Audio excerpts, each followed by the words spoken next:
S, வீடு, schools, hotels, store room இங்கெல்லாம் partition wall கட்டணும்னாலும் இப்போ பில்டிங் ஓனர்ஸோட first choice Renocon rapid wall panels. 26 வருட நம்பிக்கை, லட்சக்கணக்கான சந்தோஷ திருமணங்கள். கல்யாணம்னாலே தமிழ் மேட்ரிமோனி தான்.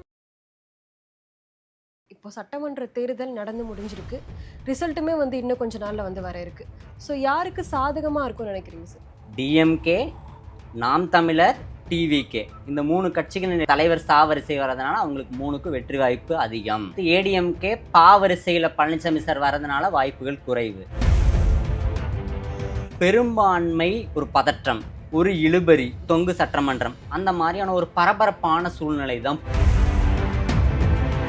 ஆட்சியை பிடிப்பாங்க, ஆனால் ஆட்சியில் ரொம்ப நாள் இருக்க முடியுமா அப்படிங்கிற ஒரு கேள்விக்குறி.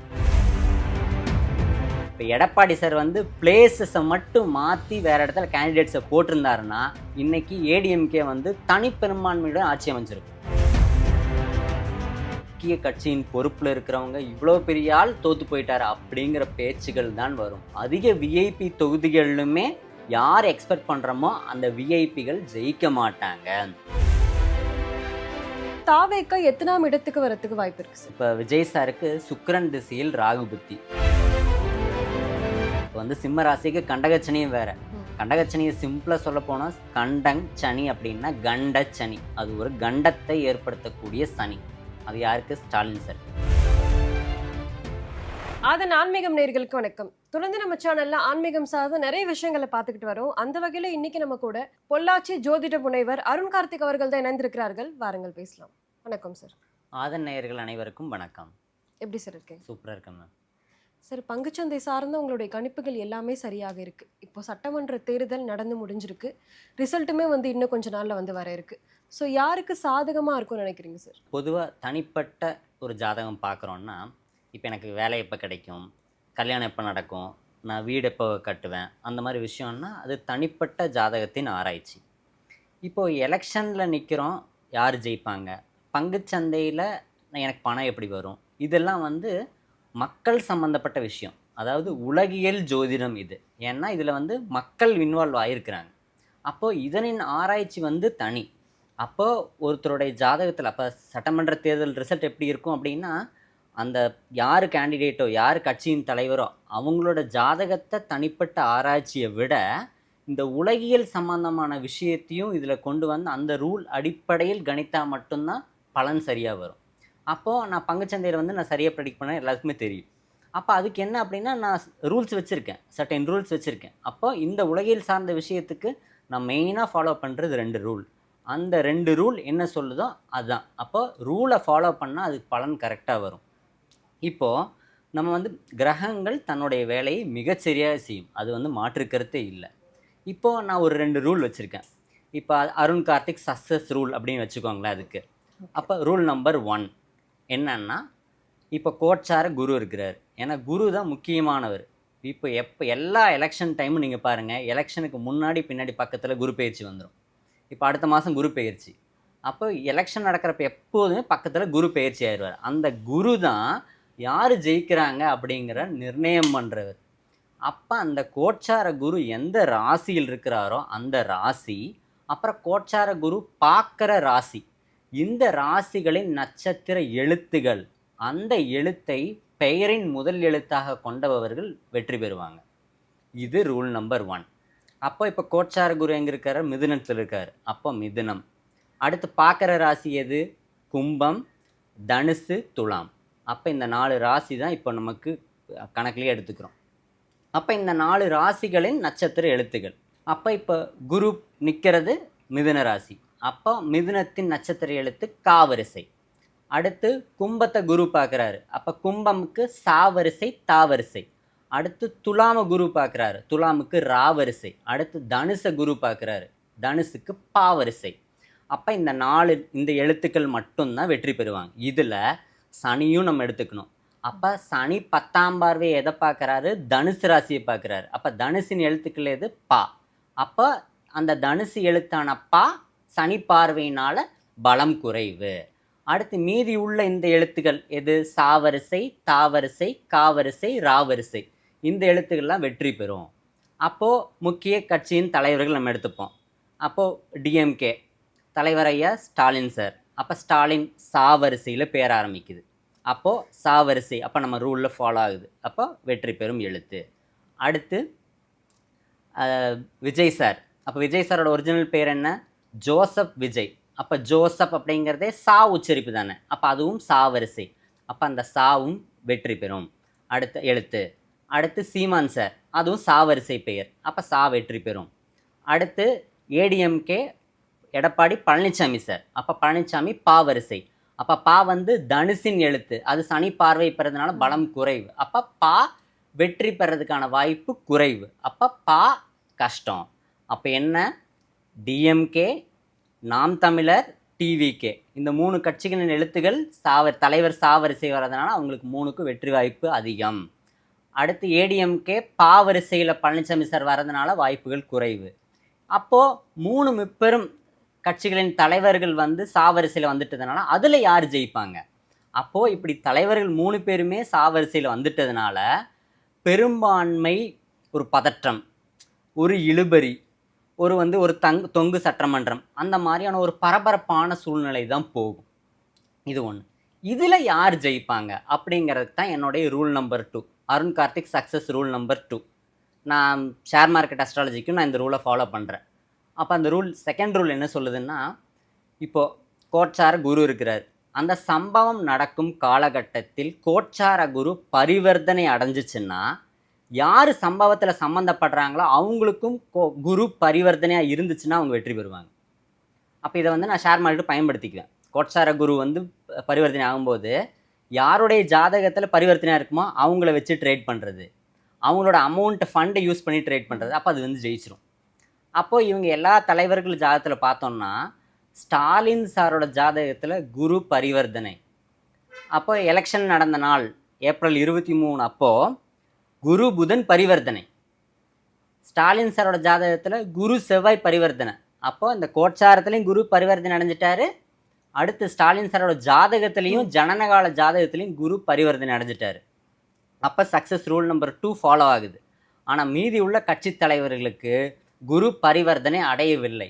அப்போ ரூல் நம்பர் 1 ரூல் நம்பர் 2 ரெண்டத்தையும் ஃபாலோ பண்ணும்போது நமக்கு ரிசல்ட் என்ன வருது அப்படின்னா, ஸ்டாலின் சாரோட ஜாதகம் தான் ரொம்ப அமோகமாக சூப்பராக இருக்குது. அதுதான் வெற்றிக்கு ரொம்ப சப்போர்ட் பண்ணக்கூடிய இது. அப்போ என்னுடைய ரூல் பிரகாரம் நம்மளுடைய அடுத்த தமிழக முதல்வர் சட்டமன்றத்தில் வந்து எந்த கட்சி வரும் அப்படின்னா டிஎம்கே தான் பெரும்பான்மை வாங்கும். ஸ்டாலின் சாரோட ஜாதகம் ரொம்ப சப்போர்ட் பண்ணுது அப்படிங்கிறது தான் இந்த தமிழக சட்டமன்ற தேர்தலுடைய ஒரு ஷார்ட் கருத்து.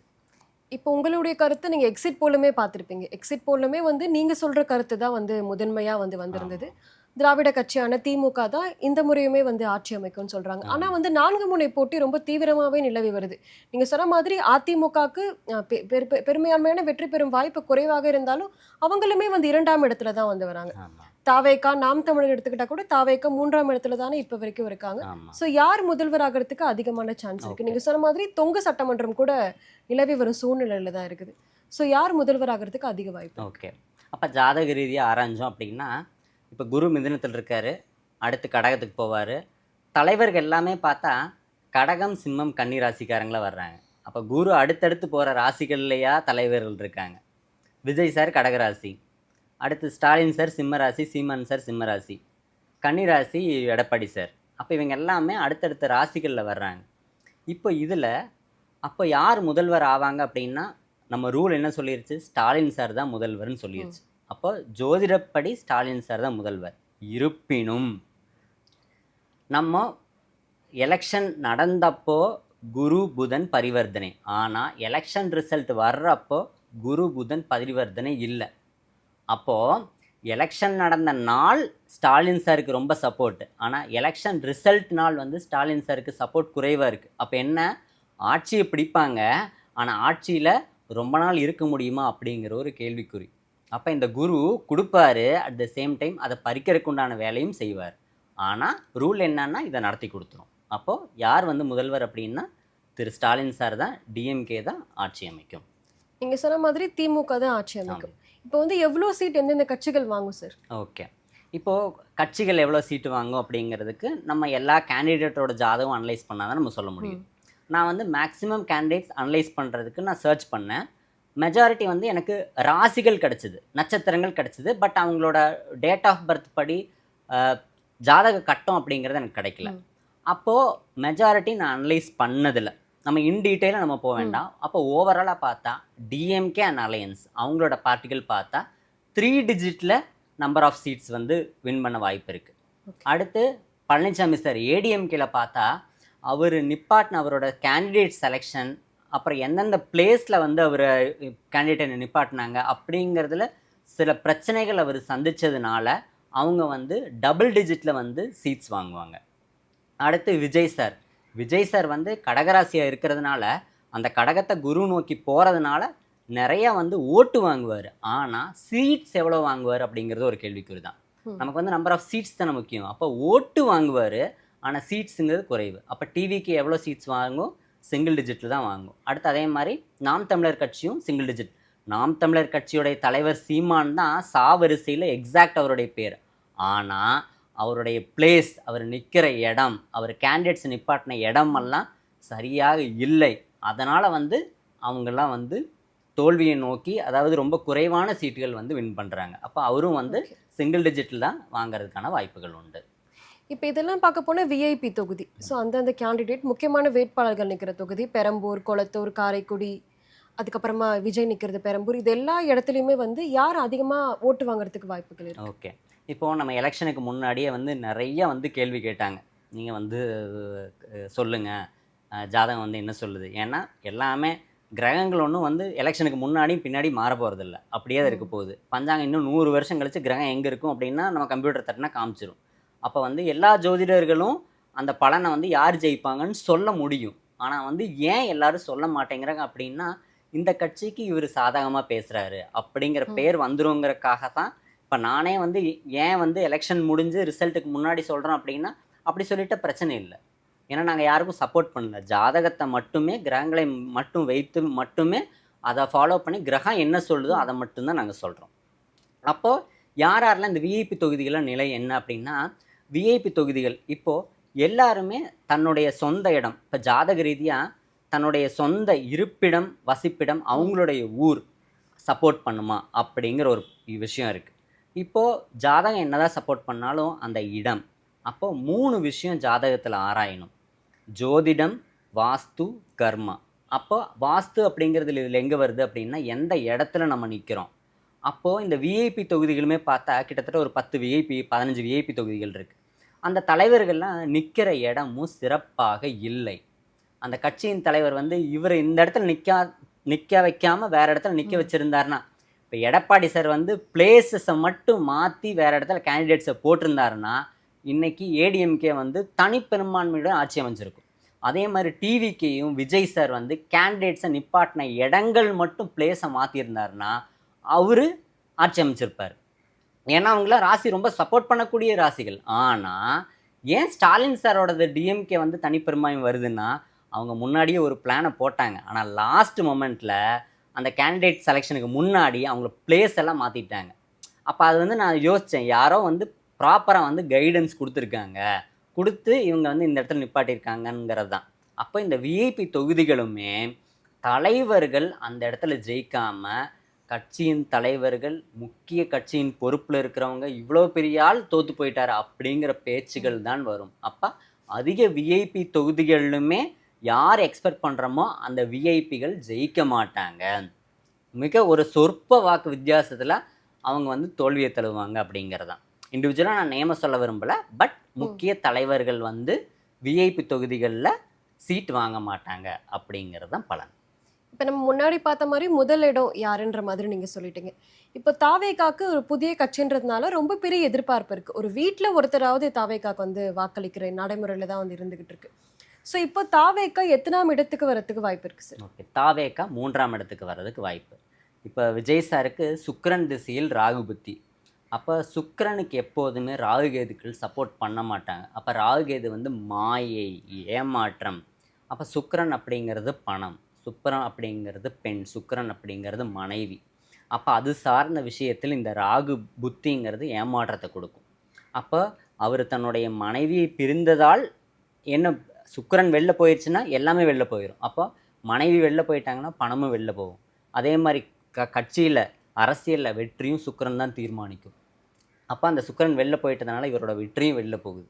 அப்போ இவர் இன்னும் சில விஷயங்கள் வந்து விஜய் சார் வந்து இன்னும் ஃபாலோ பண்ண வேண்டிய விஷயங்கள் நிறையா இருக்குது. ஃப்யூச்சர் வந்து அவருக்கு பிரைட்டாக இருக்குது. பின்னாடி வந்து இன்னும் 5 வருடம் 10 வருடம் 15 வருட காலகட்டத்தில் வரக்கூடிய கிரகநிலைகள் அவருக்கு ரொம்ப சூப்பராகவும் அமோகமாக இருக்குது. ஆனால் அவர் சுக்கிரன் சார்ந்த விஷயங்கள்ல நிறைய வழிபாடுகளும் நிறைய ஃபாலோ பண்ண வேண்டிய விஷயங்கள் இருக்குது. அதை ஃபாலோ பண்ணாருன்னா அவர் பிற்காலத்தில் முதல் இடத்துக்கு வர்றதுக்கான வாய்ப்புகள் அதிகம் இருக்குது. இப்போது இந்த சட்டமன்ற தேர்தலில் அவருடைய இடம் வந்து 3. நீங்க சொன்ன மாதிரி சீமானவர்கள் தான் வந்து வரிசையில முக்கியமான இடத்துல இருக்காங்கன்னு சொன்னீங்க. ஆனா நாம் தமிழரே வந்து ஒரு 4வது இடத்துக்காவது வருமா சார்? ஏன்னா கருத்து கணிப்புல பார்த்தா நாம் தமிழருக்கு ஒரு சீட்டு கூட வராது அப்படின்ற மாதிரி தான் நிறைய கருத்து கணிப்பு வந்து சொல்லப்பட்டிருந்தது. நாம் தமிழர் எத்தனாவது இடத்துக்கு? நாம் தமிழர் வந்து 4ஆம் இடம் கடைசியில் தான் வரும். அப்படிங்க 4 இல்லைன்னா அதுக்கு பின்னாடி வர்றதுக்கு கூட வாய்ப்பு இருக்குது. அப்போது இந்த கட்சிகள் லிஸ்ட்டில் பார்த்தா கடைசி அந்த 4 முனை போட்டி அப்படின்னு சொல்கிறாங்க இல்லையா, அந்த 4 முனையில் கடைசி முனை தான் சீமான் சாரோட கட்சி. இப்போ நீங்க சொன்ன மாதிரி பார்த்தா அடுத்த 5 வருடத்திற்கு திராவிட மாடல் ஆட்சி தான் அமைய போகுது. ஓகே, அடுத்த 5 ஆண்டுக்கு திராவிட மாடல் ஆட்சிங்கிறத விட இப்போது ஸ்டாலின் சாரோட ஜாதகம் அடுத்து இனி பிற்காலத்தில் வரக்கூடிய கிரக கூட்டு, கிரக யுத்தம், இந்த கிரக சஞ்சரிப்புகள்லாம் ஸ்டாலின் சாரோட ஜாதகத்துக்கு சில பாதகங்களாக தான் இருக்குது. இப்போது நான் எப்படி எலெக்ஷன் டயத்தில் குரு பரிவர்த்தனை கோச்சார குரு, ஆனால் எலெக்ஷன் ரிசல்ட் அப்போது குரு வந்து பரிவர்த்தனை இல்லை. அடுத்து அதே மாதிரி பதவி ஏற்கும்போது குரு பரிவர்த்தனை இல்லை. அப்படின்னா என்ன, அடுத்த 5 வருடம் அவர் ஆட்சியில் இருப்பாரா அப்படிங்கிறது ஒரு கேள்விக்குறி தான். ஏன்னா அவருடைய ஜாதகத்துக்கு இதுவே ஒரு கண்டம், ஒரு ஆயுள் கண்டம் வரவிருக்கிறது. அப்போது 5 வருடம் அவர் ஆட்சியில் இருப்பாரா அப்படிங்கிறது கேள்விக்குறி. இதையும் விட உதயநிதி சாருடைய ஜாதகம் இன்னும் வந்து அரசியலுக்கு வந்து ரொம்ப சப்போர்ட்.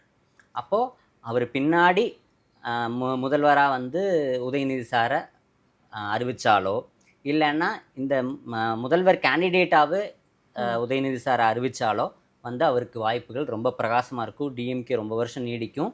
அவருக்கு ஆயுள் கண்டம் வராது. யார்? ஸ்டாலின் சாருக்கு.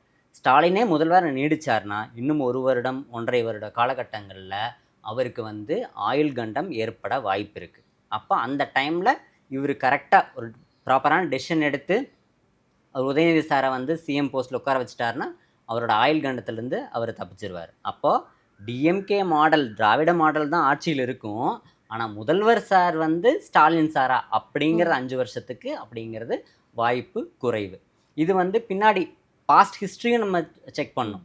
அப்போ பார்த்தோன்னா நம்ம எம்ஜிஆர் சாருக்கும் ஜனன காலத்தில் குரு பரிவர்த்தனை, அந்த எலெக்ஷன் டயத்தில் குரு பரிவர்த்தனை, அவர் வந்து கடைசி வரை சிஎம்மாகவே இருந்தார். அடுத்து ஜெயலலிதா அம்மா அவங்களுக்கும் குரு பரிவர்த்தனை, எலெக்ஷன் டயத்துலேயும் குரு பரிவர்த்தனை, கடைசி வரை ஆட்சியில் சிஎம்மாகவே இருந்தாங்க.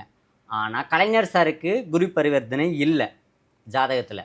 ஆனால் ஸ்டாலின் சாருக்கு குரு பரிவர்த்தனை உண்டு. அப்போது கடைசி வரை அவர் முதல்வர் நடிப்பார். ஆனால் அந்த கண்டத்தில் தப்பிக்க என்ன பண்ணணும், சில வழிபாடுகள் உண்டு. அப்புறம் உதயநிதி சாரை வந்து அந்த பிளேஸில் உட்காந்து வச்சோன்னா அந்த கண்டத்துலேருந்து அவர் தப்பிச்சிருவார் அப்படிங்கிறது தான் பலன். ஓகே, இப்போ ஜோதிடம் சார்ந்து நிறைய விஷயங்கள் வந்து பார்த்துருந்தோம். ஸோ 2ஆம் இடம், அதாவது எதிர்க்கட்சியாக வரத்துக்கு அதிமுகவுக்கு தான் வந்து வாய்ப்பு அதிகம். ஸோ இது எல்லாத்துக்குமே 2ஆம் இடம் முதலிடம் ஜோதிடம் மட்டும்தான் காரணமாக இருக்கா சார்? ஓகே, இப்போ நான் முன்னாடி சொன்ன மாதிரி நம்மளுடைய ஃப்யூச்சர் உலகியல் ஜோதிடத்தில் 3 விஷயம், ஜோதிடம், வாஸ்து, கர்மா, இந்த 3 தான் ஒரு மனிதனுடைய வாழ்க்கையை தீர்மானிக்குது. ஜோதிடம் 33%, வாஸ்து 33%, கர்மா 33%. அப்போ இதில் கர்மா எங்கே ப்ளே பண்ணுது அப்படின்னா, இப்போ எம்ஜிஆர் சார் பதவியிலே இருந்தார் கடைசி வரை, அடுத்து ஜெயலலிதா அம்மா பதவியிலே இருந்தாங்க கடைசி வரை, இதெல்லாம் வந்து கர்மா.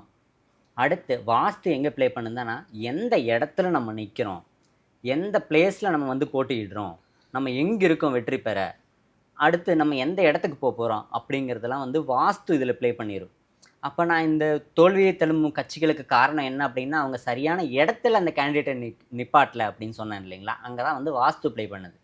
அடுத்து ஜோதிடம் எங்கே ப்ளே பண்ணுதுன்னா, அவங்களோட தனிப்பட்ட ஜாதகத்தில். நான் இந்த குரு பரிவர்த்தனை, அடுத்து அவங்களுடைய ராசி, இப்போ வந்து சிம்ம ராசிக்கு கண்டகச்சனியும் வேறு. கண்டகச்சனியை சிம்பிளாக சொல்ல போனால் கண்டங் சனி அப்படின்னா கண்டச்சனி, அது ஒரு கண்டத்தை ஏற்படுத்தக்கூடிய சனி. அது யாருக்கு? ஸ்டாலின் சார். அப்போ ஸ்டாலின் சாருக்கு உடல் நலத்தில் தான் கொஞ்சம் கேர்ஃபுல்லாக இருக்கணுமே தவிர மற்றபடி மீதி எல்லாமே ஓகே. டிஎம்கே ஸ்டாலின் சார் வந்து மிகவும் சரியாக ஜோதிடம் மற்றும் வாஸ்து முறையை ஃபாலோ பண்ணாங்க. ஆனால் கர்ம ரீதியாக பலனும் கூடவே வந்துட்டு இருக்குது அப்படிங்கிறத அவங்க தெரிஞ்சுக்கணும். அடுத்து ஃப்யூச்சரில் இந்த மாதிரி விஷயங்கள் இப்போ நான் சொன்னது எல்லாமே பலன் என்னோடய ப்ரெடிக்ஷன் கரெக்டாக இருந்துச்சுன்னா நான் சரியான ஜோதிடர். அப்போ நான் சரியான ஜோதிடர், என்னோட ப்ரெடிக்ஷன் கரெக்டாக இருந்துச்சு அப்படின்னா நெக்ஸ்ட் டைம் நீங்கள் பண்ணும்போது என்னை ஃபாலோ பண்ணுங்கள். நான் வந்து சில விஷயங்கள் சொல்லுவேன், அதை ஃபாலோ பண்ணுன்னா நம்ம வந்து இதுலேருந்து தப்பிச்சுக்கலாம். எல்லாத்துக்குமே மாற்று உண்டு, எல்லாத்துக்குமே வழிபாடுகள் உண்டு, எல்லாத்துக்குமே வந்து ஒரு எதிர்வினை. நியூட்டன்ஸ் தேர்ட் லா மாதிரி தான், every action has an equal and opposite reaction, that will hold good for everything அப்படிங்கிறது தான். சட்டமன்ற தேர்தல் முடிவுகளை பற்றி நிறைய விஷயங்களை சொன்னீங்க, ரொம்பவே நன்றி. நன்றி.